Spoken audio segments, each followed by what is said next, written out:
Capítulo 1. Imagínate que tú y yo estuviéramos sentados en una apacible estancia con vistas a un jardín, tomando té y charlando sobre unas cosas que pasaron hace mucho, mucho tiempo, y yo te dijera el día que conocí a fulano de tal fue el mejor día de mi vida y también el peor. Supongo que dejarías la taza sobre la mesa y dirías, ¿en qué quedamos? ¿Fue el mejor o el peor? Tratándose de otra situación, me habría reído de mis palabras y te habría dado la razón. Pero la verdad es que el día que conocí al señor Tanaka Ichiro fue de verdad el mejor y el peor día de mi vida. Me fascinó, incluso el olor a pescado de sus manos me pareció un perfume. De no haberlo conocido, nunca hubiera sido geisha. No nací ni me eduqué para ser una de las famosas geishas de Kioto. Ni siquiera nací en Kioto. Soy hija de un pescador de Yoroido, un pueblecito de la costa del mar de Japón. En toda mi vida, no habré hablado de Yoroido, ni tampoco de la casa en la que pasé mi infancia, o de mis padres o de mi hermana mayor, ni desde luego de cómo me hice geisha o de cómo te sientes siéndolo, con más de media docena de personas. La mayoría de la gente prefiere seguir imaginándose que mi madre y mi abuela fueron también geishas y que yo empecé a prepararme para serlo en cuanto me destetaron, y otras fantasías por el estilo. En realidad, un día, hace muchos años, le estaba sirviendo sake a un hombre que mencionó de pasada que había estado en Yoroido la semana anterior. Me sentí como se debe de sentir un pájaro al encontrarse al otro lado del océano con una criatura que conoce su nido. Me quedé tan sorprendida que no pude contenerme y le dije, Yoroido. De ahí soy yo. Pobre hombre. Su cara se convirtió en un muestrario de muecas. Hizo todo lo posible por sonreír, sin conseguirlo, porque no podía dejar de mostrar una turbada sorpresa. ¿Yoroido? Seguro que no estamos hablando del mismo lugar. Para entonces ya hacía mucho tiempo que yo había desarrollado mi sonrisa no. La llamo así porque cuando la pongo parezco una máscara del teatro no, de esas que son totalmente hieráticas. La ventaja que tiene es que los hombres la interpretan como quieren. No te puedes imaginar lo útil que me ha sido. En ese momento pensé que lo mejor sería usarla, y como era de esperar, funcionó.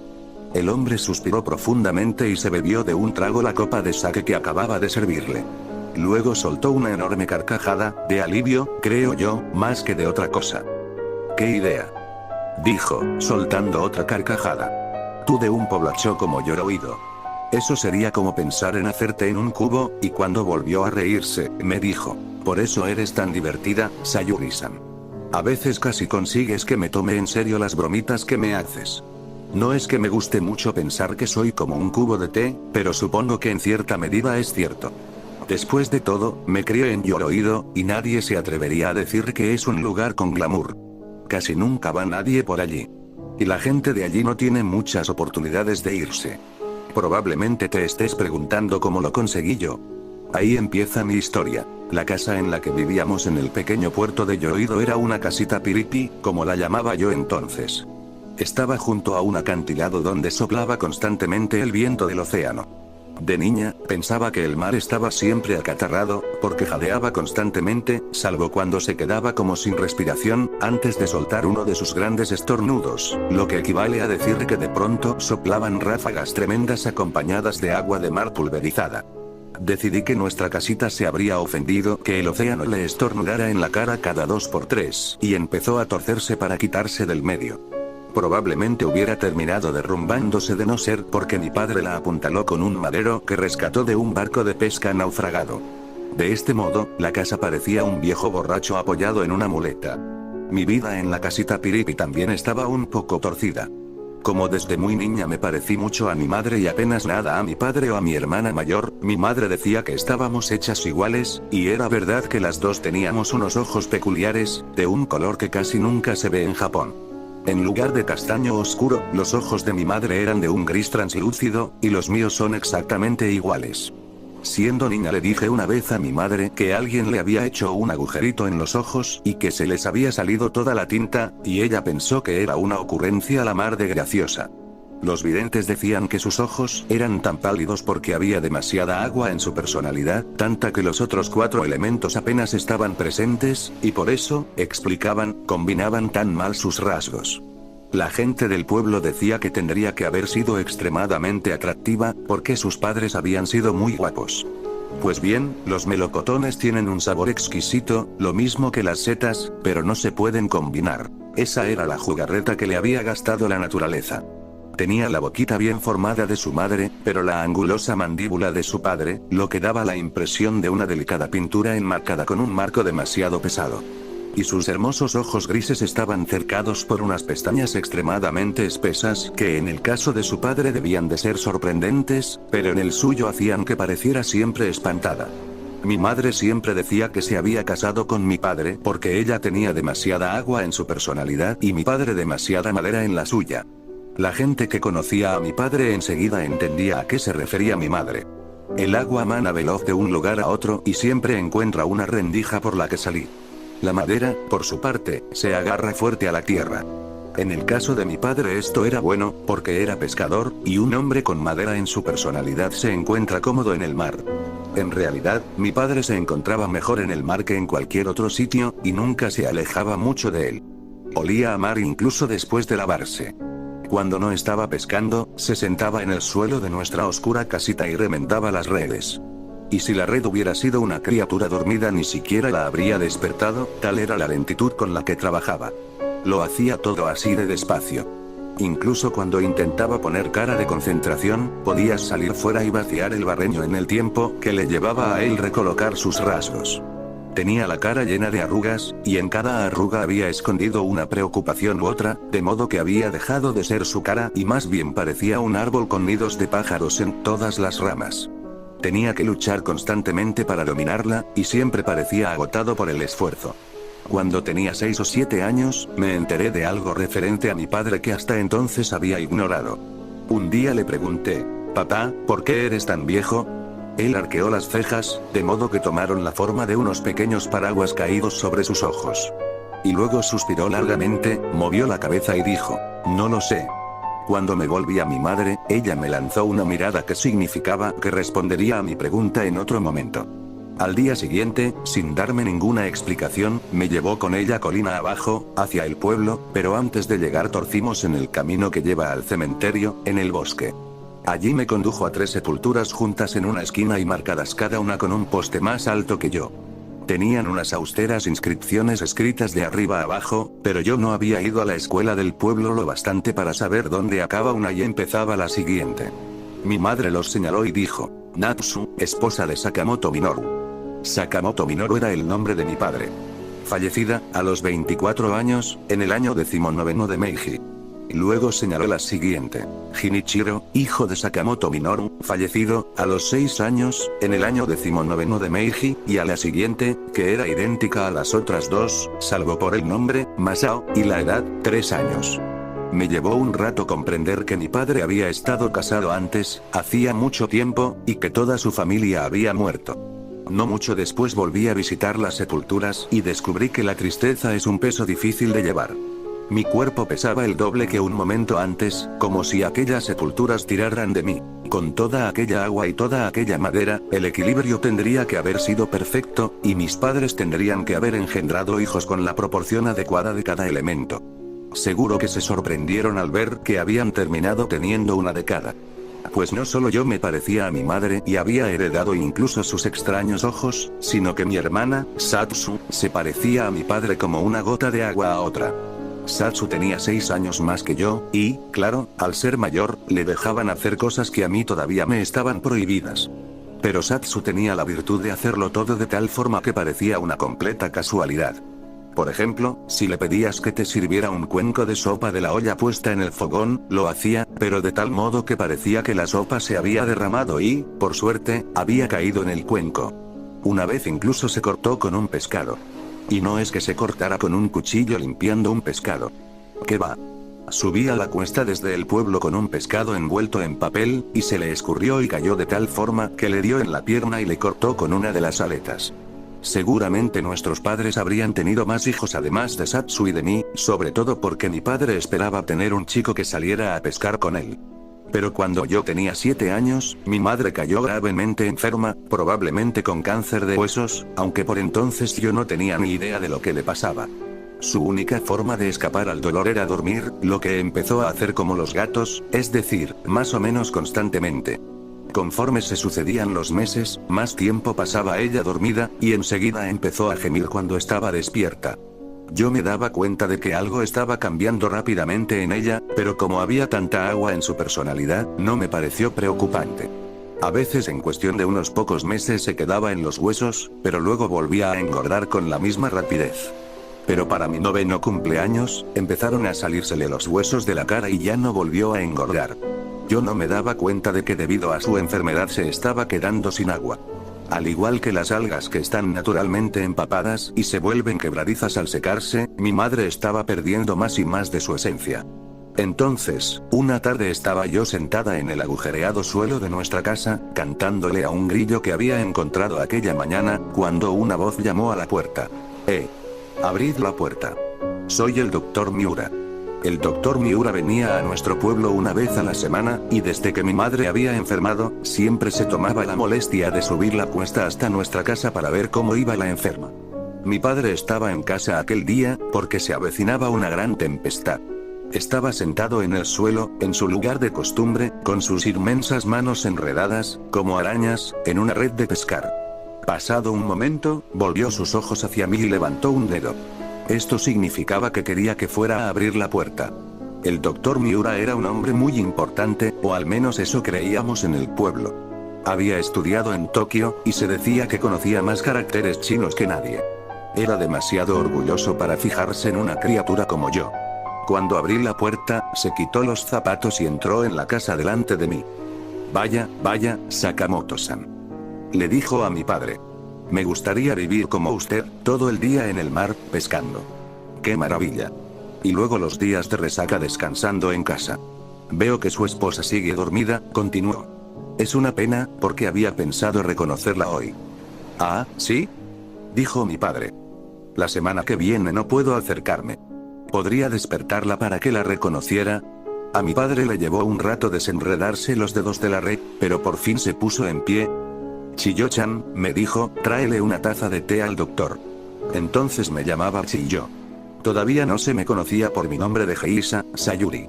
Mi padre y el doctor entraron en la otra habitación, donde dormía mi madre. Intenté escuchar desde la puerta, pero solo oía los gemidos de mi madre y nada de lo que decían ellos. Me puse a hacer el té, y enseguida salió el doctor frotándose las manos y con una expresión muy seria. Mi padre salió detrás, y se sentaron los dos en la mesa, en el centro de la habitación. Ha llegado el momento de decirte algo, Sakamoto-san, empezó diciendo el Dr. Miura. Tienes que ir a hablar con una de las mujeres del pueblo. Con la señora Suji, tal vez. Y pedirle que haga un bonito vestido para tu mujer. No tengo el dinero, doctor, dijo mi padre. Últimamente todos somos más pobres. Entiendo lo que dices. Pero se lo debes a tu mujer. No debería morir con el andrajoso vestido que lleva puesto. Entonces ¿es que va a morir pronto? Unas pocas semanas más. Tiene unos dolores espantosos. La muerte la aliviará. Después de esto, dejé de oír sus voces, pues lo que oía dentro de mi cabeza era un sonido semejante al de un pájaro aleteando espantado. Tal vez era mi corazón, no sé. Pero si alguna vez has visto un pájaro atrapado dentro de un templo, intentando como un loco encontrar una salida, así estaba reaccionando mi mente. No se me había ocurrido pensar que mi madre no podía continuar enferma para siempre. No voy a decir que no me hubiera preguntado qué pasaría si se muriera. Sí que me lo preguntaba algunas veces, pero de la misma manera que me preguntaba qué pasaría si un terremoto se tragara nuestra casa. La vida se acabaría. Creí que me moriría yo primero, decía mi padre. Eres viejo, Sakamoto-san. Pero tienes buena salud. Todavía te quedan 4 o 5 años. Te dejaré más píldoras de estas para tu mujer. Le puedes dar 2 juntas, si es necesario. Hablaron un poco más sobre las píldoras, y luego el Dr. Miura se marchó. Durante un largo rato, mi padre continuó sentado en silencio, dándome la espalda. No llevaba camisa, solo su flácida piel. Cuanto más lo miraba, más me parecería una extraña colección de formas y texturas. Su columna vertebral era una soga llena de nudos. Su cabeza, con aquellos descoloridos manchurrones, podría haber sido una fruta machucada. Sus brazos eran palitos envueltos en cuero viejo, colgando de 2 bultos. Si moría mi madre, ¿cómo iba yo a seguir viviendo en la casa con él? No quería alejarme de él, pero cuando mi madre desapareciera, la casa se quedaría vacía, estuviera él o no. Por fin mi padre me llamó en un susurro. Me acerqué y me arrodillé a su lado. Algo muy importante, me dijo. Tenía la cara más seria de lo normal, con los ojos en blanco, casi como si no pudiera controlarlos. Pensé que se debatía, intentando decirme que mi madre no tardaría en morir, pero todo lo que me dijo fue: baja al pueblo y compra incienso para el altar. Nuestro pequeño altar budista estaba dispuesto en un viejo cajón a la entrada de la cocina. Era lo único de valor en nuestra casita piriti. Delante de una figura toscamente tallada de Amida, el Buda del paraíso occidental, había unas pequeñas tablillas mortuorias con los nombres budistas de nuestros antepasados. Pero, padre, ¿eso es todo?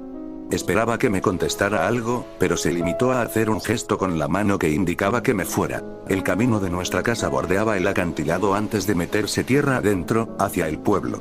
Andar por él en un día como aquel no era fácil, pero recuerdo que agradecí que el feroz viento barriera de mi mente todo lo que me atormentaba. El mar estaba embravecido, con unas olas cortantes como piedras afiladas. Me pareció que el mundo entero se sentía como me sentía yo. ¿Es que la vida era solo una tempestad que arrasaba con todo, dejando tras ella solo algo yermo e irreconocible? Nunca había tenido pensamientos así. Para escapar de ellos, me eché a correr por el camino hasta que vi el pueblo a mis pies. Yoroido era un pueblecito situado a la entrada de una ensenada. Por lo general, el agua estaba plagada de barcos de pesca, pero ese día solo se veían algunos barcos que volvían y que, como siempre, me parecieron pulgas de agua saltando por la superficie. La tempestad venía en serio. La oía rugir. Los barcos de pesca que quedaban en la bahía empezaron a difuminarse hasta desaparecer tras la cortina de agua. Vi que la tormenta avanzaba hacia mí. Me golpearon las primeras gotas, del tamaño de huevos de codorniz, y en cuestión de segundos estaba tan mojada como si me hubiera caído al mar. Yoroido solo tenía una carretera, que llevaba directamente a la entrada principal de la compañía japonesa del pescado y el marisco, y estaba flanqueada por una hilera de casas, cuya habitación delantera se utilizaba como tienda. Crucé la calle corriendo hacia la casa Okada, donde vendían artículos de mercería. Pero entonces me sucedió algo, una de esas nimiedades con consecuencias gigantescas, como tropezar y caer delante de un tren. La carretera de tierra estaba resbaladiza, y mis pies siguieron andando sin mí. Me caí de frente y me di en un lado de la cara. Supongo que el golpe debió de aturdirme, porque solo recuerdo una especie de entumecimiento y la sensación de que quería escupir algo que tenía en la boca. Oí voces y sentí que me daban la vuelta, me levantaban y me transportaban. Me di cuenta de que me entraban en la compañía japonesa del pescado y del marisco, porque me envolvió el olor a pescado. Oí un golpe seco cuando dejaron caer al suelo un gran pescado y me echaron a mí sobre la viscosa superficie de la mesa que éste había ocupado. Sabía que estaba empapada, que estaba sangrando y que iba descalza, sucia y vestida con ropas de campesina. Lo que no sabía era que aquel era el momento que iba a cambiarlo todo. Pues fue en semejante situación en la que me encontré mirando a la cara del señor Tanaka Ichiro. Había visto al señor Tanaka muchas veces en el pueblo. Vivía en una ciudad cercana, pero venía todos los días, pues su familia era la propietaria de la compañía japonesa del pescado y del marisco. No iba vestido de campesino como el resto de los hombres, sino que llevaba un kimono masculino, con unos pantalones que me recordaban a esas ilustraciones de los samuráis que tal vez conozcas. Tenía la piel suave y tersa como un tambor. Sus mejillas eran brillantes crestas, como la piel tirante y crujiente de un pescado a la parrilla. Siempre me había parecido fascinante. Cuando estaba jugando en la calle con los otros niños, y acertaba a pasar por allí el señor Tanaka, siempre dejaba de hacer lo que estuviera haciendo para mirarlo. Me dejaron tumbada en aquella pringosa superficie mientras el señor Tanaka me examinaba el labio, estirándomelo al tiempo que me giraba la cabeza a un lado y al otro. De pronto se fijó en mis ojos grises, que estaban clavados en él con tal fascinación que me resultó imposible fingir que no lo estaba mirando. No sonrió burlón como diciéndome que era una descarada, ni tampoco apartó la vista. Se diría que le daba igual a donde mirara yo o lo que pensara. Nos miramos durante un largo rato, tan largo que me dio un escalofrío a pesar del bochorno que hacía dentro del edificio de la compañía. «Te conozco», dijo finalmente. «Eres la pequeña del viejo Sakamoto».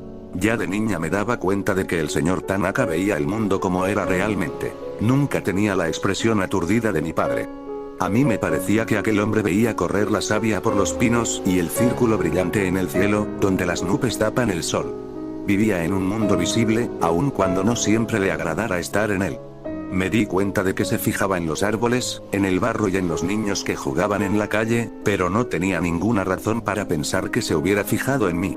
Tal vez por eso, cuando me habló, se me saltaron las lágrimas.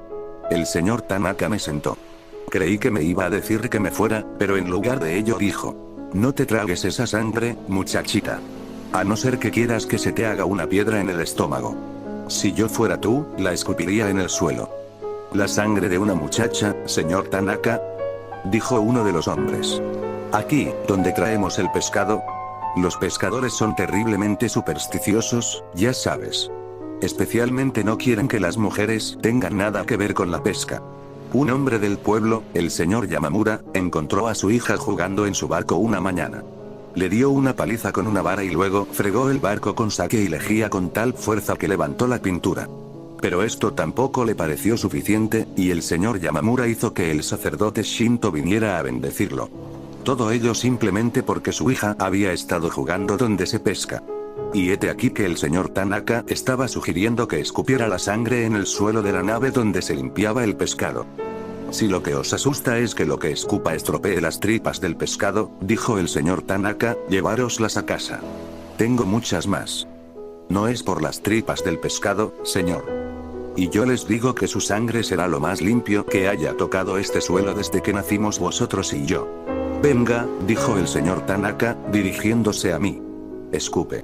Sentada sobre las babas que cubrían la mesa, no sabía qué hacer. Pensaba que sería terrible desobedecer al señor Tanaka, pero no estoy segura de que hubiera tenido el valor de escupir si uno de los hombres no se hubiera echado a un lado y se hubiera sonado en el suelo. Tras ver aquello no pude soportar tener nada en la boca ni un minuto más, y escupí la sangre como el señor Tanaka me había dicho. Todos los hombres se alejaron asqueados, salvo el ayudante del señor Tanaka, que se llamaba Suji. El señor Tanaka le dijo que fuera a buscar al doctor Miura. No sé dónde encontrarlo, dijo Suji, aunque para mí que lo que realmente quería decir era que no le apetecía ir. Yo le dije al señor Tanaka que el doctor había pasado por nuestra casa hace unos minutos. ¿Dónde está tu casa?, me preguntó el señor Tanaka. Es la casita Piripi que está encima del acantilado. ¿Qué es eso de casita Piripi? Es la que está inclinada, como si hubiera bebido demasiado. Parecía que el señor Tanaka no sabía qué hacer con aquella información. Bueno, Suji, sube hasta esa casa Piripi y busca al doctor Miura. No te costará encontrarlo. Guíate por los gritos que dan sus pacientes cuando los palpa. Me imaginé que el señor Tanaka volvería a su trabajo al salir Suji, pero se quedó junto a la mesa sin quitarme ojo. Sentí que la cara me empezaba a arder. Finalmente dijo algo que me pareció muy inteligente. Tienes la cara como una berenjena, pequeña Sakamoto. Se acercó a un cajón y sacó un espejito para que me viera. Tenía el labio hinchado y amoratado, como había dicho él. Pero lo que realmente quiero saber, continuó, es por qué tienes unos ojos tan extraordinarios y por qué no te pareces en nada a tu padre. Son los ojos de mi madre, respondí yo. Pero mi padre tiene tantas arrugas que nunca he podido saber cómo es realmente. Tú también tendrás arrugas algún día. Pero algunas de sus arrugas se deben a cómo está hecho, dije yo. La parte de atrás de su cabeza es tan vieja como la de delante, y, sin embargo, es tan lisa como un huevo. No es lo más respetuoso que se puede decir de un padre, me dijo el señor Tanaka. Pero supongo que será cierto. Luego dijo algo que me sonrojó tanto, que estoy segura de que mis labios empalidecieron. Y entonces, ¿cómo un viejo arrugado con cabeza de huevo ha podido tener una hija tan guapa como tú? En los años que siguieron me han dicho guapa más veces de las que puedo recordar. Aunque, claro, a las geisas siempre se las llama guapas, incluso a las que no lo son. Pero cuando el señor Tanaka me dijo aquello, mucho antes de que yo supiera lo que es una geisha, casi creí que era cierto. Después de que el doctor Miura me curara el labio, compré el incienso que mi padre me había encargado, y volví a casa en un estado tal de agitación que no creo que hubiera habido más actividad dentro de mí si, en lugar de una niña, hubiera sido un hormiguero. Me habría resultado más fácil si mis emociones me empujaran todas en la misma dirección, pero la cosa no era tan sencilla. Me habían dejado al azar del viento, como un trozo de papel. En algún lugar, entre los diversos pensamientos que me inspiraba mi madre, en algún lugar más allá del dolor del labio, había anidado en mí un pensamiento placentero, que intentaba una y otra vez poner en claro. Tenía que ver con el señor Tanaka. Me paré en el acantilado y contemplé el mar, donde aún después de la tormenta, las olas seguían siendo como piedras afiladas, y el cielo había tomado un color parduzco, de barro. Me aseguré de que no había nadie por allí mirándome, y entonces, apretando el incienso contra mi pecho, grité al viento el nombre del señor Tanaka, una y otra vez hasta que escuché, satisfecha, la música de cada sílaba. Ya sé que debe de sonar a locura por mi parte, y lo era. Pero yo solo era una muchacha confusa. Después de cenar y de que mi padre se hubiera ido al pueblo a ver cómo jugaban los otros pescadores al ajedrez, Satsu y yo limpiamos la cocina en silencio. Intenté recordar cómo me había hecho sentir el señor Tanaka, pero en el frío silencio de la casa, la sensación se había evaporado.